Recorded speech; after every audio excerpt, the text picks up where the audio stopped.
నిజామాబాద్ వెళ్దాం. నిజామాబాద్లో మా ప్రతినిధి నవీన్ మనకి అందుబాటులో ఉన్నారు. ప్రధానంగా చూసుకుంటే ఎన్నికలు సమీపిస్తున్నటువంటి నేపథ్యంలో అన్ని పార్టీలు కూడా బీసీలు ప్రసన్నం చేసుకునే విధంగా వారు ప్రయత్నాలు చేస్తున్నారు. బీసీ ఓటర్లను తమ వైపు లాక్కునే విధంగా ప్రయత్నాలు చేస్తున్నటువంటి పరిస్థితి కనిపిస్తుంది. అక్కడ ప్రధానంగా నిజామాబాద్ జిల్లాలో బీసీ మంత్రం చేస్తున్నటువంటి ఆల్ పార్టీలు కూడా ఇప్పటికే అర్బన్ టికెట్ బీసీలకు ఇస్తామని కూడా కాంగ్రెస్ పార్టీ ప్రకటించినటువంటి పరిస్థితి. ఈ నేపథ్యంలో అధికార పార్టీ కానీ బీజేపీలో కూడా ఇదే అంశంపై ఇప్పుడు సీరియస్ డిస్కషన్ జరుగుతున్నట్టు కూడా మనకి తెలుస్తూ ఉంది. దీనిపై పూర్తి అప్డేట్స్ ఏంటి చెప్పండి నవీన్. Thank you Rajasekhar. ఇటు ఎన్నికలు దగ్గర పడుతున్న సమయంలో ఇటు అదే పార్టీలు కూడా బీసీల మంత్రం చెప్పేస్తుంది. బీసీలను తమ వైపు తిప్పుకునే ప్రయత్నం చేస్తుంది. ఎందుకంటే తెలంగాణ రాష్ట్రంలో ఎక్కువ బీసీలు ఉన్నారు. బీసీలు తమ వైపు తిప్పుకుంటే మాత్రం ఖచ్చితంగా రానున్న ఎన్నికలు అధికంగా సీట్లు కూడా తమ పార్టీని వస్తాయని చెప్పి కూడా ఎక్కువ మంది అన్ని పార్టీలు ప్రధాన పార్టీలన్నీ కూడా బీసీలను తమ వైపు తిప్పుకునే ప్రయత్నం చేస్తుంది. ఇందులో భాగంగా నిజామాబాద్ జిల్లాలో కూడా ఒక అడుగు ముందుకు వేసిన కాంగ్రెస్ పార్టీ బీసీ ఇటు నిజామాబాద్ అర్బన్ టికెట్ బీసీ ఇచ్చేందుకు కూడా నిర్ణయం తీసుకున్నట్టు తెలుస్తుంది. నిన్న జరిగినటువంటి బీసీ డిక్లరేషన్ సమావేశంలో ఇటు హనుమంతరావు కూడా హాజరయ్యారు. ఇందులో నిజామాబాద్ అర్బన్ టికెట్ బీసీకి కేటాయిస్తున్నట్లు కూడా ప్రకటించడం జరిగింది. దీంతో ఇటు ప్రధాన అధికార బీఆర్ఎస్ తో పాటు ప్రతిపక్ష బీజేపీ పార్టీలో కూడా అంతర్మదనం మొదలైంది చెప్పవచ్చు. ఎందుకంటే ఇక్కడ కాంగ్రెస్ పార్టీ బీజేపీలకు ఇస్తే మాత్రం ఖచ్చితంగా ఇక్కడ అధికార బీఆర్ఎస్ తో పాటు బీజేపీ పార్టీ కూడా బీసీలకు ఇవ్వాల్సిన పరిస్థితి ఉంది. ఇప్పటికీ అధికార కేసీఆర్ సిట్టింగ్లకే టికెట్ ఇస్తామని చెప్తున్నాడు. అయితే ఇక్కడ సిట్టింగ్ ఎమ్మెల్యే దిగాల గణేష్ ఇస్తా ఉన్నారు. దాంతో పాటు బీజేపీ పార్టీ తరఫున ధన్పాల్ సోనియానంద గుప్తా వీళ్ళిద్దరు గుప్తా సామాజిక వర్గం ఒకటే వర్గం చెందిన వారు కూడా ఉన్నారు. దీంతో ఇటు కాంగ్రెస్ పార్టీ బీసీలకు ఇస్తే మాత్రం ఖచ్చితంగా తమ పరిస్థితి ఏందని చెప్పి కూడా ఇక్కడ ఉన్నటువంటి ఆశావాదులు ఆందోళన వారిలో కొంత భయం నెలకొందని చెప్పవచ్చు. అయితే ప్రధానంగా ఇప్పుడు కాంగ్రెస్ పార్టీలో గతంలో కూడా కాంగ్రెస్ పార్టీ తరఫున బీసీ అభ్యర్థి డి శ్రీనివాస్ పోటీ చేశారు. 2 సార్లు బ్రహ్మాండంగా గెలుపొందాడు. అయితే దాంతో పాటు మంత్రిగా ఉన్నారు. అయితే మళ్ళీ ఒకసారి కూడా బీసీలకు ఇచ్చి ఇక్కడ నిజామాబాద్ అర్బన్ సీట్ దక్కించేందుకు కూడా కాంగ్రెస్ పార్టీ ప్లాన్ వేస్తుంది.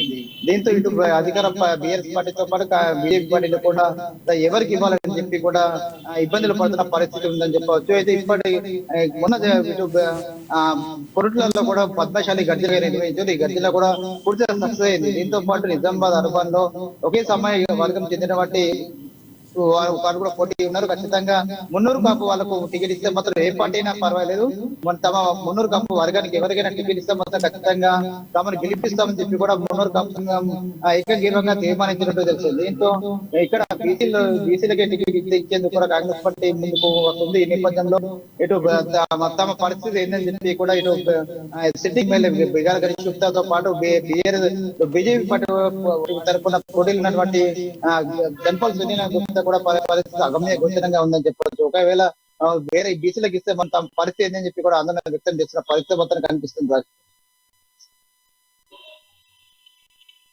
సంబంధించినటువంటి బీసీ ఓటర్లు దాదాపుగా తెలంగాణ రాష్ట్రంలో చూసుకున్నా కూడా చాలా ప్రభావితమైనటువంటి ప్రాంతాల్లో కీలక పాత్ర పోషించినటువంటి పరిస్థితి. వాటిని ప్రసన్నం చేసే పనిలో ఉన్నటువంటి నిజామాబాద్ సంబంధించినటువంటి నేపథ్యంలో టికెట్లు కేటాయిస్తూనే ఒకవేళ మంత్రి పదవి లాంటి లేకపోతే ప్రత్యేకమైనటువంటి బీసీలకు సంబంధించి బీసీ బంధు లాంటివి ఏమైనా ప్రకటించే అవకాశాలు ఏమైనా కనిపిస్తున్నాయి? ఇప్పటికే బీసీ బంధుని కూడా రాష్ట్ర ప్రభుత్వం ప్రకటించినట్టు కూడా అవి ఎక్కడ అమలు కాని పరిస్థితి ఉంది. దీంతో కూడా ఇక్కడ బీసీలకు టికెట్ ఇస్తే ఖచ్చితంగా రానున్న ఎన్నికల్లో అత్యధికంగా సీట్లు కేటాయించుకోవచ్చు అని చెప్పి ఉద్దేశంతోనే ఇటు ఆల్ పార్టీలు కూడా బీసీల మంత్రం చూపిస్తున్న పరిస్థితి కనిపిస్తుంది. ముఖ్యంగా నిజామాబాద్ అర్బన్ లో మున్నూరు కాపు సామాజిక వర్గం ఎక్కువగా ఉంది. దీంతో పాటు పద్మశాలిల వర్గం కూడా ఎక్కువగా కనిపిస్తుంది. వీరు ఈ 2 వర్గాలు ఎవరికి ఓటేస్తారో వాళ్లకు ఖచ్చితంగా ఎమ్మెల్యే కన్ఫర్మ్ అయినట్లే. అయితే దీంతో ఇటు కాంగ్రెస్ పార్టీ ముందుకేసినట్టు కాంగ్రెస్ పార్టీ బీసీలకు టికెట్ ఇచ్చేందుకు కూడా ఇక్కడ సిద్ధమవుతున్న పరిస్థితి కనిపిస్తుంది. దీంతో ఇటు బీఆర్ఎస్ పార్టీ కావచ్చు, బీజేపీ పార్టీ కావచ్చు, ఒకే సామాజిక వర్గాన్ని కూడా పోటీలో ఉన్నారు. ఈ నేపథ్యంలో బీసీకి ఇస్తే ఎంతవరకు ఉపయోగపడుతుంది, ఎంతవరకు సీట్లు కూడా బీసీ ఓట్లు తమ వైపు తిప్పుకోవచ్చు అనే ఉద్దేశంతో కూడా తర్జన మర్జన పడుతున్నట్లు పరిస్థితి కనిపిస్తుంది. ఒకవేళ బీసీలకు ఇస్తే మాత్రం ఖచ్చితంగా 3 పార్టీల బీసీ క్యాండిడేట్ల మధ్య పోటీ మాత్రం నెలకొందని చెప్పవచ్చు.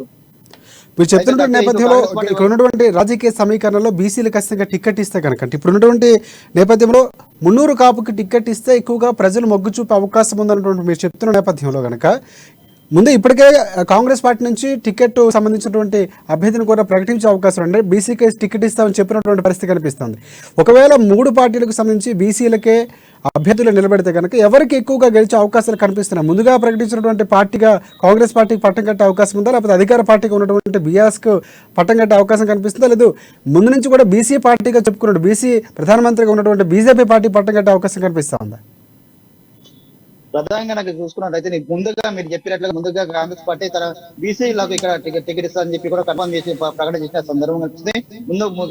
దాంతో పాటు కర్ణాటక ఎన్నికలు కూడా గెలుపొందడంతో కూడా నిజామాబాద్ జిల్లాలో పూర్తిగా కాంగ్రెస్ పార్టీ హవా కూడా ఉందని చెప్పవచ్చు. దీంతో ముందుగా బీసీలకు ఎవరైతే ప్రకటించారో వాళ్ళకే ఖచ్చితంగా ఇక్కడ ఉన్న ప్రజలు కూడా ఓటేసి గెలిపించే అవకాశం ఖచ్చితంగా ఉందని చెప్పచ్చు. ఎందుకంటే ఇక్కడ కాంగ్రెస్ పార్టీని చూసే ఇటు అధికార బీఆర్ఎస్ పార్టీ కావచ్చు, బీజేపీ పార్టీ కావచ్చు, బీసీలకు టికెట్ ఇచ్చే అవకాశం ఉందని చెప్పి కూడా ఇక్కడ బీసీలో ప్రగాఢంగా నమ్మే సందర్భం కనిపిస్తుంది. ముందుగా ఎవరైతే ప్రకటించారో వాళ్ళకు కూడా బీసీలో మొగ్గు చూపే పరిస్థితి ఖచ్చితంగా ఉందని చెప్పవచ్చు.